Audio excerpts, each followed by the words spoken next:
Welcome back to the Everyday Marksman. It's been a couple of weeks. I'm glad to get back on the microphone and talk to you again. This is the Everyday Marksman, the podcast where it's all about tactical skills for living a more adventurous life. I'm your host, Matt Robertson, and our website's everydaymarksman.co. There you'll find today's show notes. There's a lot of them. Our awesome community of marksmen, just like you, the YouTube channel, all of that good stuff. Come on by, hit that big green subscribe button, and hit subscribe on your podcast player you're listening to right now. Go ahead, do it. I'll wait. All right, let's get to the topic of the day. So the title of this one is 4 Years from Friday, Approaching Your Training Life in Seasons.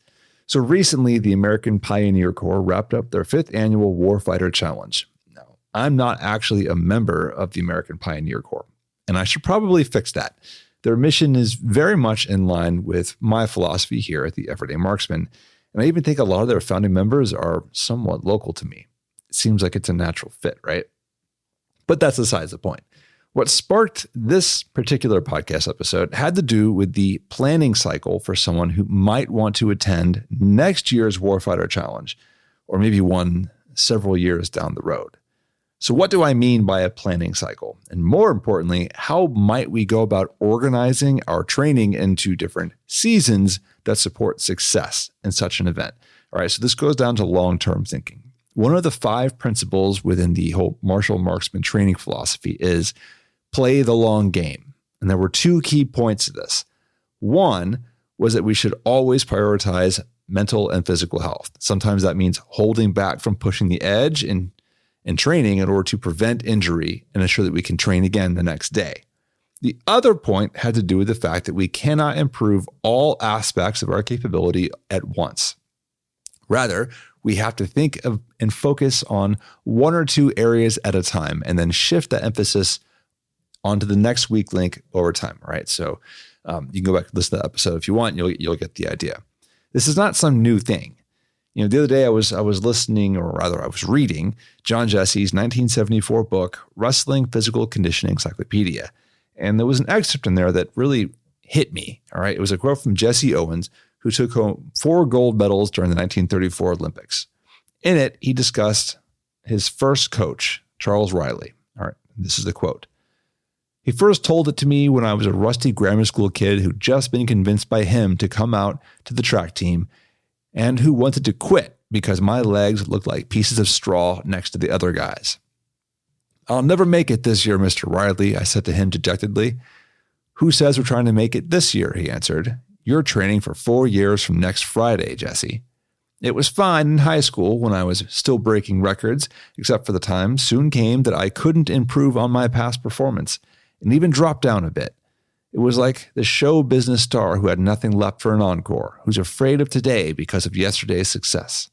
Where do I go from here? I finally asked Mr. Riley. Keep training, he'd answer. For what? Why, for 4 years from Friday, of course. I took his advice. And 4 years from Friday turned out to be the Olympics. So where do we go wrong? The problem that, as I see it, that so many of us run into is treating everything like it's a sprint. We act as if success is in anything is achievable if only we can buckle down and work hard for 6 or 8 weeks. The world is so full of these kinds of couch to 5K programs and boot camps that we balk at the mere idea that a particular capability needs practicing for 6 to 8 months or 12 months or more before we go to the next level.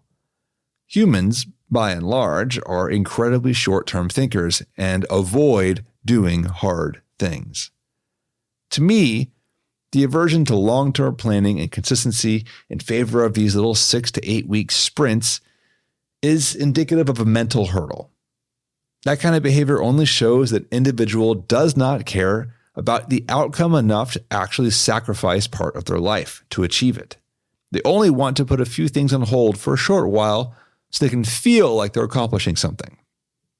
That's the difference between those who succeed at an endeavor and those who dabble. Those who do extraordinarily well do not have some secret formula or the perfect training regime. They only had the tenacity to keep showing up consistently over a long period of time. Even better, They have a plan to address one or two weak links at a time, and then a system to consistently identify where those weak links are. This system of identifying lagging skills capabilities combined with a regular year-round training is how winning happens. So let's talk about building a plan. Go back to the Warfighter Challenge. Let's look at a basic description of the events.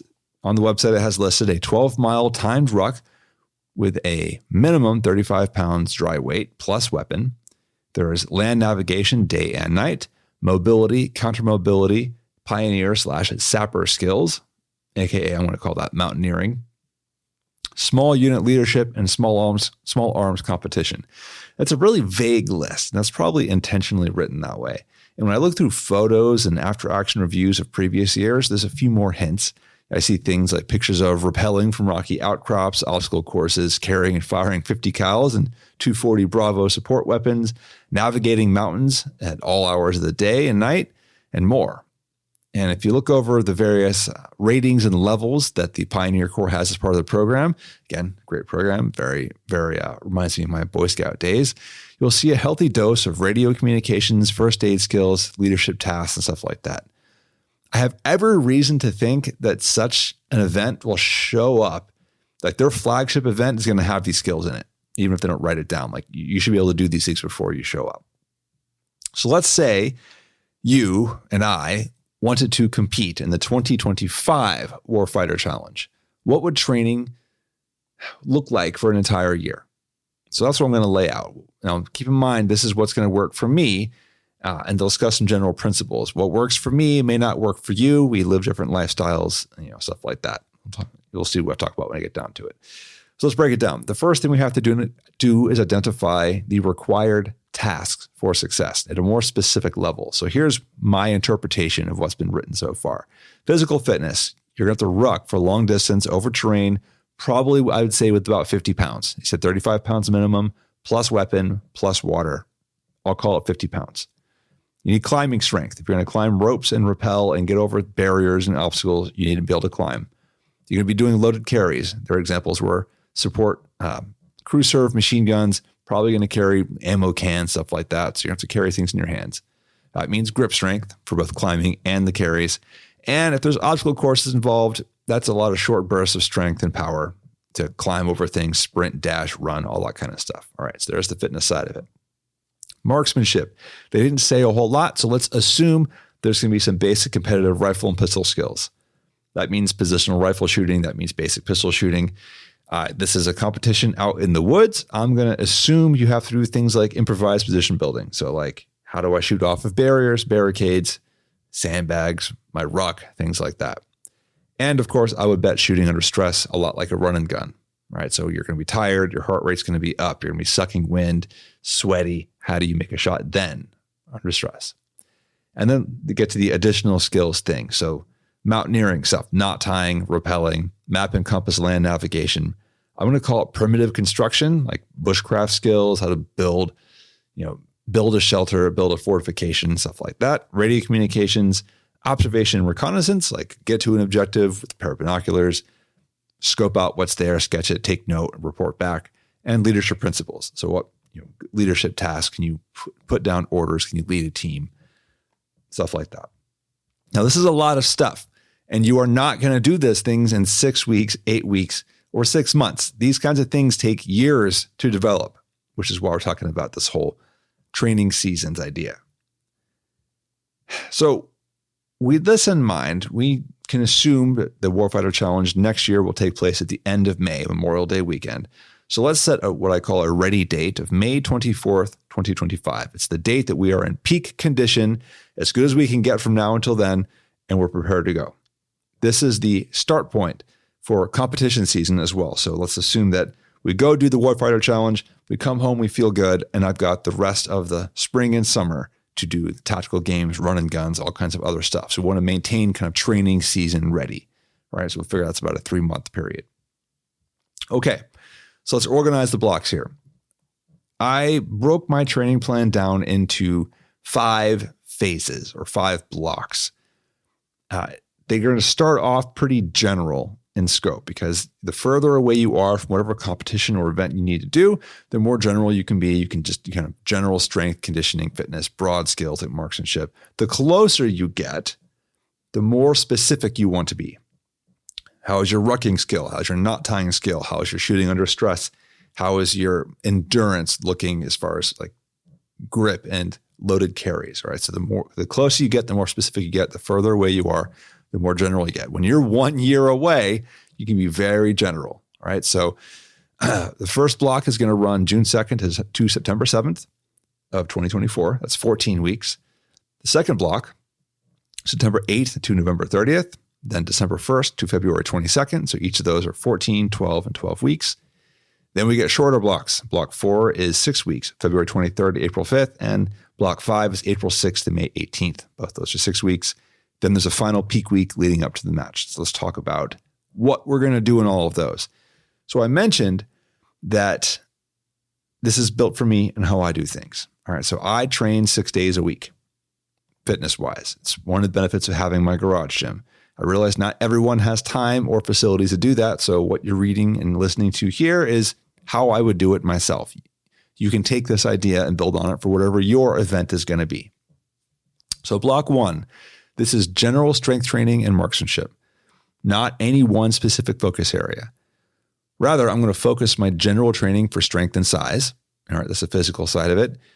It's going to look a lot like my level 1 strength standards. Again, you can find the website, come to the show notes, everydaymarksman.co. I've got it listed out, as well as my level 1 strength standards. I'm not going to list those out here on the podcast because I say it out loud. You're not going to remember it. Just come by the website. You'll see the notes there. Okay. I would look over these strength standards, and I've got them everything from pressing to squatting in various ways, hinging, deadlifting, pull-ups, farmer's carries, broad jumps. I would look over this list and see where am I lagging compared to the other things? So for instance, I know that my pressing strength between bench press, overhead press is relatively behind my squatting and hinging strength. So maybe I make sure I put a couple extra sets, on that, a little bit extra work there, but on balance, it's a pretty balanced program. I'm not going to do anything specific here. This is your general overhead press, bench press, pull-ups, squat, deadlift kind of work. All right. I'm going to do this 4 days a week, strength train 4 days a week. On the other 2 days, I'm going to do some form of relatively low endurance, steady state training or anti-glycolytic training, or some combination of the two, 30 to 60 minutes each. That's it. I'm not overdoing conditioning here because the goal is, again, strength gain.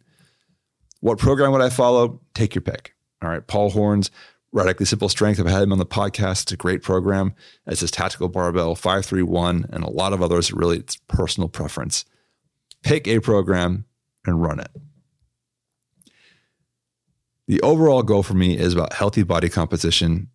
A slight bulk is allowable to get those strength gains as long as it's staying below kind of my target body fat percentage. All right. Or below a ceiling as rather rare. Okay. Now for marksmanship, I'm pretty much going to base the fundamentals here, right? Dry fire sessions using your traditional marksmanship, standing, kneeling, sitting, prone, crouching or squatting, all of that stuff, the stuff you do at an Appleseed shoot. Again, pistol shooting. If there's competitions available, awesome. Things like they're all valid. Just go have fun. All right. This is your general have fun time. Block 2. Now this is 12 weeks. This is capacity building and strength focus. So now we're going to run from fall to winter. The weather is going to be cooler, but not so cold as that I can't do stuff outside entirely. For strength training, we're going to shift a little bit. I know the Warfighter Challenge requires a strong back. We can assume that based on climbing, loaded carries, and rucking and grip. All right. So still going to be pretty general in strength, but a little bit of emphasis given to pull-ups, rows, shrugs, farmer's walks. And I'm going to do it 3 days a week.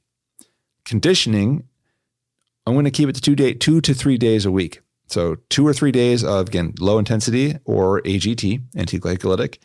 And then 20% of those sessions, basically 1 out of every 5, will be something that pushes the heart rate higher and gets deeper like glycolytic energy. All right. Tempo runs at faster pace, complexes, HIIT programs, whatever. Again, pretty general. We're still far enough out that this doesn't have to get specific. Marksmanship. Fundamentals continue to rule the day. All right. So fundamentals of rifle and pistol shooting. keeping the same old I'm doing. Like these are the things you have to be good at, and everything else extends from here. But what I will also add to the mix is what skills might I be lagging behind on? For example, it's been a while since I've done serious first aid training. So this is a good opportunity to find a class nearby and sign up, or learn a few knots, or go brush up on a couple of favorites that you're going to be useful in the long run and start practicing them. If you've never done knots, really, you don't need to know a whole library full. You can pick like 5 to 10 that you practice a bunch, and you're good to go. Block 3, this is now specific strengths. Now we're more focused on what's really going to be useful and hardening up on it. Okay. So this takes place during winter for me, and it's mostly going to be indoors. So at this point, I'm minimizing strength down to a few key lifts and trying to really make them strong without getting bigger. So Tactical Barbell is a great program for this. Most of my time is going to go to overhead pressing, dips, front squats, and pull-ups. I do want to highlight the overhead pressing here. I like this because strong shoulders are what's going to help you hold up your rifle for long periods, carry a ruck, and move things around. I know everybody loves to give it to the chest, but shoulders are actually where it's at when it comes to all things tactical. For conditioning, get a little bit more interesting. All right. So you can see the slide here. We start off kind of very, very broad and casual. We get a big emphasis on the low, slow, and AGT stuff. Now we're going to get to more intense stuff. All right. So we're going to 3 sessions per week. One is a long endurance session, 60, 90 minutes. The second is a high intensity session using explosive things like sandbag movements, done on the minute till I can't keep pace anymore. And then a circuit style complex, that'll work in some loaded carries, back work, things like that. Weather depending, I'm going to prefer that conditioning session, the long one, takes as a ruck. So not so much running now, but let's go rucking. But if I can't do that, running, stair stepping, anything on my feet is fine. Marksmanship, we're going to move emphasis away from the basic fundamentals onto improvised positions. So ladder drills, barrier shooting, practicing off barricades, sandbags, all that kind of stuff. You can do these in the garage. My local range has an indoor steel shoot a couple times, 1 or 2 times a month. I can go do things there. I got places in West Virginia. It would be cold, but I can go practice things out there, kind of more improvised style. And then general skills, I'm saying top of knot tying, and then look at more some orienteering, all right, map and compass kind of stuff. Block 4. Now we're getting specific. All right. So this is a 6-week block. We are 3 months away from ready day. All right. Block 4, conditioning emphasis. I'm going to drop strength training down to twice a week. Continue focusing overhead pressing, pull-ups, squatting, and calisthenics work. In calisthenics, I mean dips and rows mostly. And we're going to do that on Monday and Thursday. That leaves 4 days per week for conditioning. So Tuesdays and Fridays, I'm going to keep explosive AGT stuff, 20, 30 minutes with some low intensity cardio on a bike for another 20, 30 minutes. And then Wednesdays are timed rucks, 45, 60 minutes. That means go fast. Saturdays, we're going to alternate between a long ruck and event days. And these event days are things like strongman medleys, loaded carries, sandbag work, air bike sprints, ballistic kettlebell movements, snatches, clean swings. And I'm going to do dry fire in between those rounds of circuits. You see, so that's the starting to get more specific about shooting while tired. General marksmanship training is still going to be position building, but I'm going to expect to start, seeing matches opening up in that springtime period. So grip of steel shoots, running guns, even maybe a marksman pentathlon. The difference here. So Saturdays will include dry fire in between rounds of fitness training. So that's kind of that specific piece. I'm still going to do marksmanship dry fire stuff separately when I'm relaxed, right? When I'm not stressed out. You have to do both. Block 5, the final stretch. This is event training. So the last 6 weeks block is the final push to the competition. And this is where we accept some backsliding in some areas, like maximum strength training, and convert it into fighting strength necessary for success. I would drop dedicated strength training almost entirely. Instead, I'm going to go 2 to 3 days a week of heavy complexes with barbell, sandbags, or kettlebells. Primarily serves to build strength endurance, but also helps not to lose too much on that foundational strength process, right? Now, about schedule, we're going to divide this in half. For the first 3 weeks, I'm probably going to do Monday, Thursday, for the fixed complex days, and then alternate every Saturday with a complex and an event day, doing that medley kind of thing. For the last 3 weeks, drop the Saturday session, and that's going to be nothing but medleys all the time. Now, due to the climbing requirements, I'm keeping pull-ups in the mix. I've had pull-ups throughout every period here, but now it's going to switch pull-ups to more of rope style. So rope climbing or pulling a towel or over the pull-up bar and using that kind of grip strength.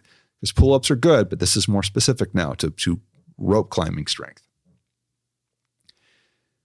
And that leaves Tuesdays, Wednesdays, Fridays, and every other Saturday for specific conditioning. So again, mixing in timed rucks, runs, sprint sessions, medleys, all that kind of stuff.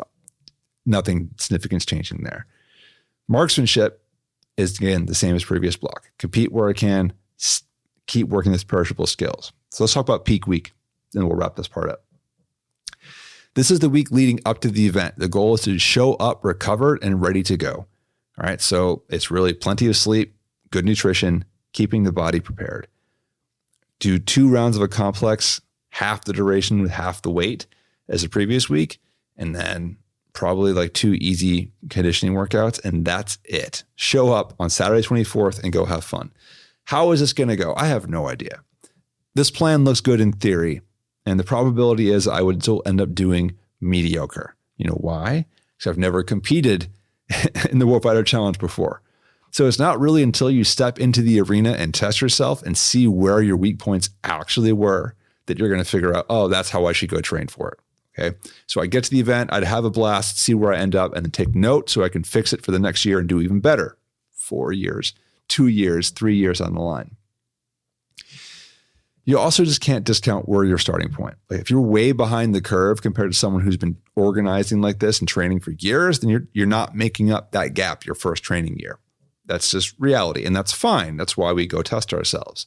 Now, one change up though, rather than going back to the very same training cycle, I'd probably, look at the period like May 26th to the end of summer is that in season, like I mentioned. So that's going to go back to probably that block 4 period, 2 strength training days a week with some conditioning. Then we'll start from there. The rest of the year we'll pick up like from block 2 on. All right. Now, that aside, in all probability, I'm not going to get to go compete in the Warfighter Challenge next year. So this whole thought experiment is just kind of an idea. But what I'm trying to take away for you is you don't need to copy what I'm talking about here, but instead think about your year in terms of seasons towards a goal. Your goal can be whatever your event is. Your goal can be competing in your own Warfighter Challenge or a run and gun, or maybe it's something entirely different. All right. I know one gentleman, Clarence Bass, schedules a bodybuilding photo shoot for himself every year. He does this. He organizes an entire annual training calendar around showing up for this photo shoot to look fantastic and get his pictures taken. He's also 88 years old. He's been doing this forever. So he has a nice little history of how he looks as he's gotten older and older. In the absence of some specific goal, here's another way to break things down for yourself. And I first came across it in one of the Tactical Barbell books, the Mass book. And I borrowed the concept and scaled it in a slightly different way. Okay, so here's the 3 phases: strength and power, growth, and specialty. Since your long-term goal is consistently training throughout life, it's natural that you're going to want to experiment with different things. I know I do. Training the same way day in, day out for years gets stale, both mentally and physically. And if you aren't getting paid to do it like a pro athlete or someone on a college scholarship, then there's not really a need to do so.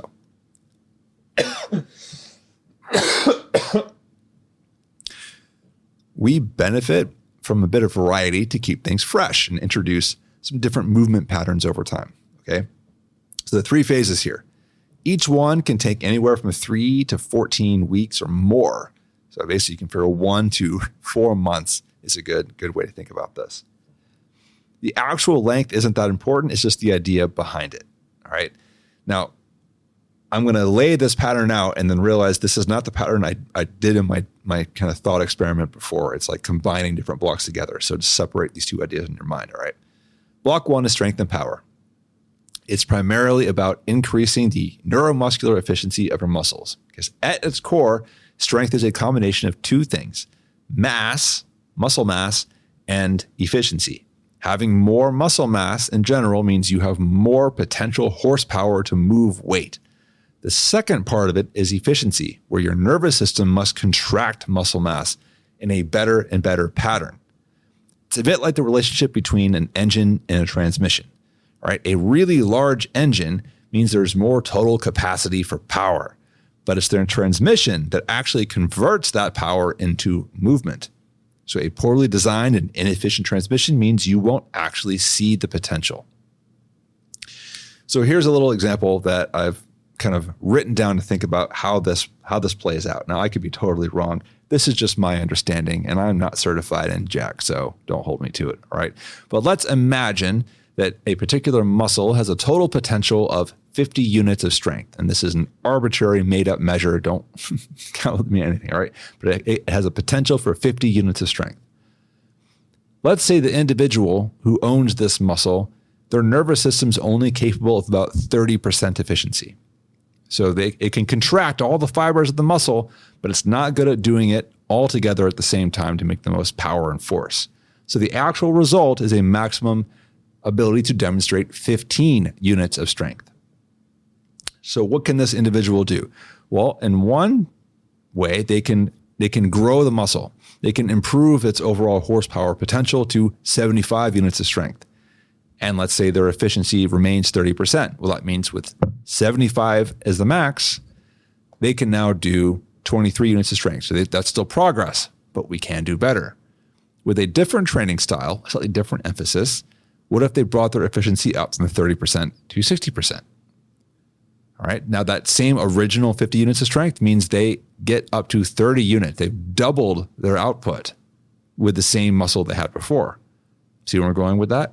Now, if you combine that, let's say they get the bigger muscle to 75 and they brought up their efficiency. Now they get 45 units of strength.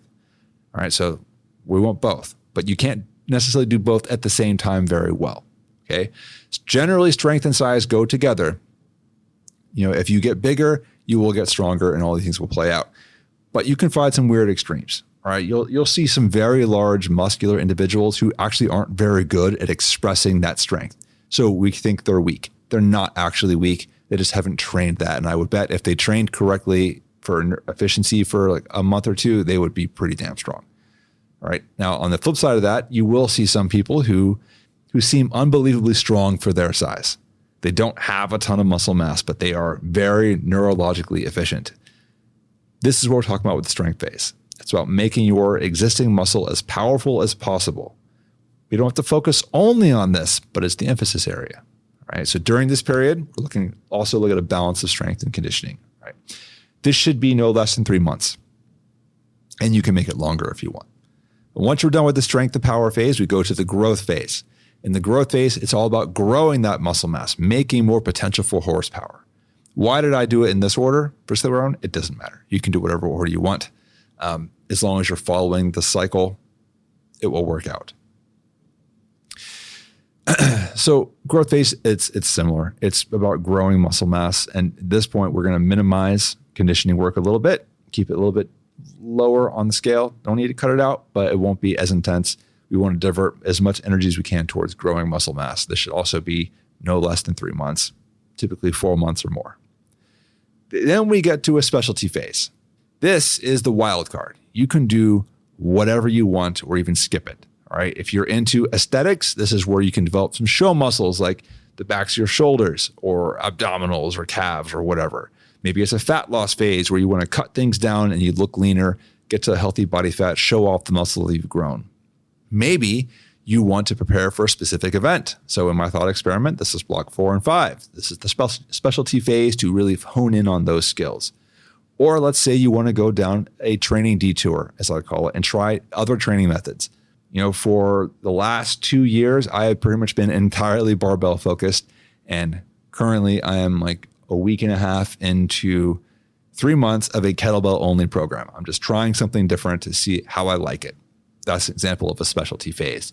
Switch it up, focus on calisthenics, kettlebells, do a hardcore conditioning and like endurance training. It doesn't matter. You can do whatever you want. This can be 1 month, this can be 4 months, 3 months, whatever the goal, or skip it. You can do 0 months and just alternate back and forth between strength and power and muscle growth. And then you repeat it.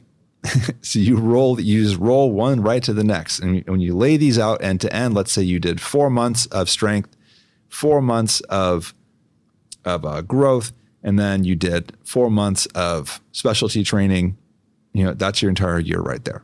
Or you can reorganize it however you want to 3-month periods and then do that twice a year. What about shooting? I've been talking a whole lot about strength training and physical fitness because frankly, I think that's probably the more useful skill for a lot of these kinds of events like the Warfighter Challenge. But what about shooting? It's the same principle, but what I'm going to say is rather than those same 3 phases, strength, power, growth, specialty, let's have fundamentals, speed, and specialty. The idea being that in phase 1, you're focusing on just the marksmanship fundamentals, like the super basic stuff, like your main positions, your draw stroke, your sight alignment, your basic things like that. Speed gets into doing it faster. How do you get on target faster? How do you transition targets faster? And specialty gets into more tactical stuff like your position building, barricades, all the things. Now, these don't have to be months long. Your mental skills will pick up faster than physical skills. So you can make these as little as a couple of weeks at a time and just rapidly cycle through them. For me, I would probably do it for like a month each. All right, just cycle through 1 per month, fundamentals, speed, specialty. That's it. This turned out to be a lot longer than I thought it was going to be. So thank you for listening and sticking around with me. Make sure you come by the website, everydaymarksman.co. And again, you'll find today's show notes. I've got a bunch of pictures, diagrams, reminders of what some of these standards were. What do you think?